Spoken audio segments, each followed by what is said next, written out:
Coming up on this episode of Motherhood Unmasked. Every day, your children run into people who are not kind, and their responses to those people are not always going to be ideal. It doesn't take many of those experiences to erode a child's false sense of identity and create a slew of insecurities. And it's a mess living in a house where everyone's unaddressed insecurities are bumping into each other. This is Motherhood Unmasked, the podcast for you, the mom battling the effects of your childhood trauma. I'm your host, Vanessa Harris, and I'm so glad you're here. Hey there, Mama Bear. Where has the time gone? Here we are for episode 70 at the close of another season of Motherhood Unmasked. And I have had a wonderful time. I hope you have as well, unpacking this beast called Imposter Syndrome that wants to beat up everybody everywhere. Imposter Syndrome significantly hampers mothers like you and I who, having experienced childhood trauma, need to navigate the healing process so we're the wiser for it.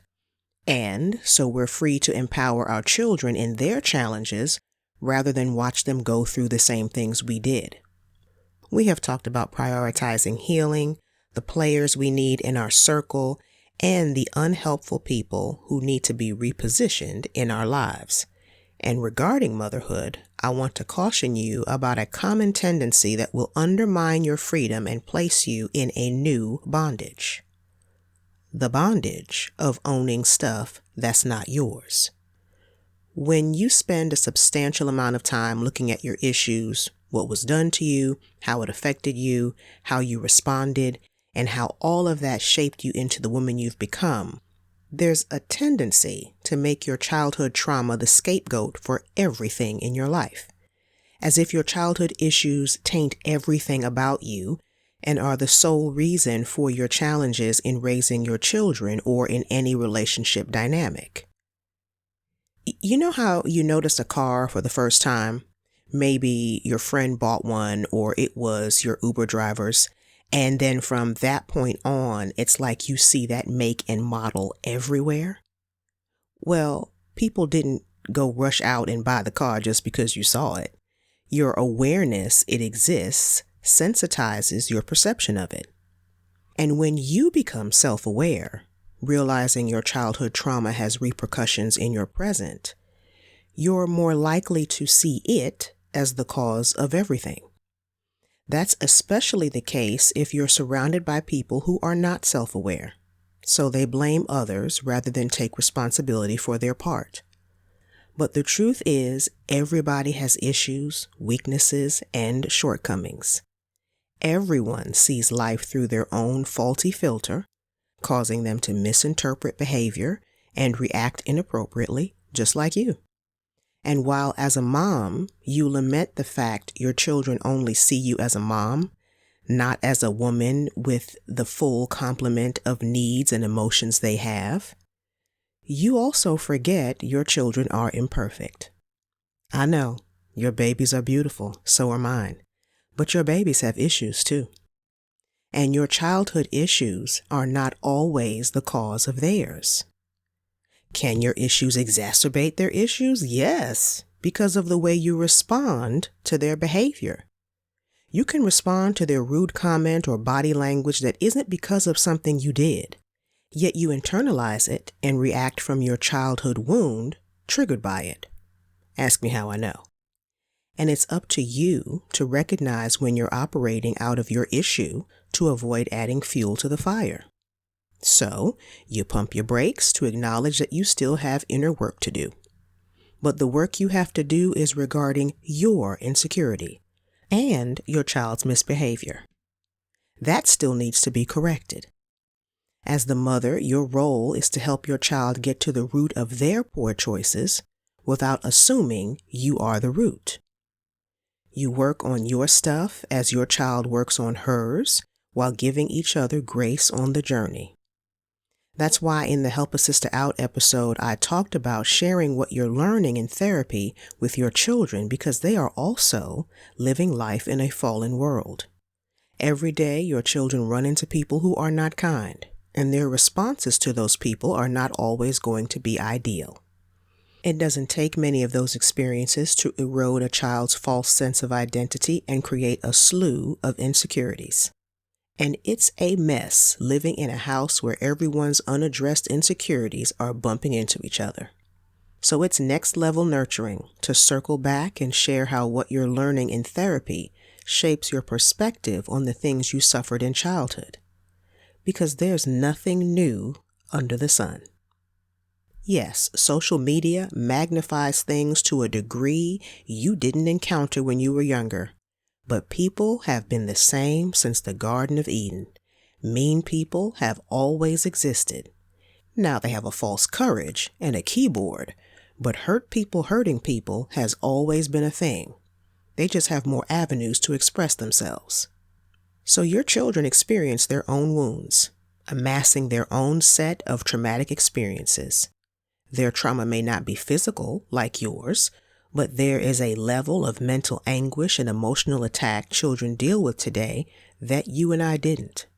You could go home and leave the person messing with you right where they were standing. Those cowards didn't follow you home through a screen, bullying you in the comments or threatening you in your DMs. So no doubt there's a level of emotional duress your children are under that you may not be aware of. It's wise then to be proactive and share the tools you're gaining because they'll need them sooner rather than later. Things like dumping your thoughts and feelings in a journal instead of letting them stew inside of you, and rooting your identity in something other than people's opinions of you. Personally, I teach my kids to root their identities in someone, Christ, and thankfully, he's not shady. He does not change. Quieting the noise is another one, because no friend or foe needs 24-hour access to you. And to be discerning about what you watch, who you listen to, and the people you hang around, because they either boost you or bring you down. So do offer a listening ear, compassion, and counsel, but please avoid the tendency of mothers everywhere to come to the conclusion, my child's issue is my fault and I need to fix it. You may not say it out loud, but it is the default tendency of many well-meaning mothers. I'm talking about the involved kind, not the ones who go about their business and abandon their children to the culture, but mothers like you who want the best for your child but show up with a mantra in the back of your mind that says, I broke you and I need to fix you. No, life breaks people. But if you contributed to the breaking, then you need to own that and work on your part in the restoration. But the wounds your child experiences from spending 8 to 9 hours a day at school exposed to other people's issues, that's not on you. That is life happening to your child. And when he comes home, be the safe person he can debrief with and give him support. But all this blame shifting people like to do where they blame everyone else for behavior born out of their refusal to get the help they need because they have an image to portray, that's not your problem either. Own your stuff and no more. Whether it's your children, your spouse, a friend, a co-worker, or whoever, don't get free from old false narratives just to embrace new ones. Keep growing. And encourage the people connected with you to do the same. Well, it's been quite the season here on Motherhood Unmasked. I hope you enjoyed it and are inspired to keep investing in you, the woman, so you, the mom, are the most confident you can be. My regulars know I typically take a break after every season of Motherhood Unmasked, but I gotta tell you, Mama Bear, this may be the last season. I'm still praying, but that's what I've been sensing so far. As much as I've enjoyed hanging with you in this format, I enjoy having a direct impact even more because you can develop specific strategies with someone one-on-one. Inspiration without follow-through is just information. There's something about prescriptions, guidance, and regular follow-up that I still love. I guess you can take the girl out of practicing medicine, but you can't take the principles out of the girl. That said, all 70 episodes will remain available, so keep sharing the podcast with moms you meet. And if you want to stay in the loop about how I'll serve you after my break, sign up for my email list at motherhoodunmasked.com and click the Connect with Vanessa button in the middle of the page.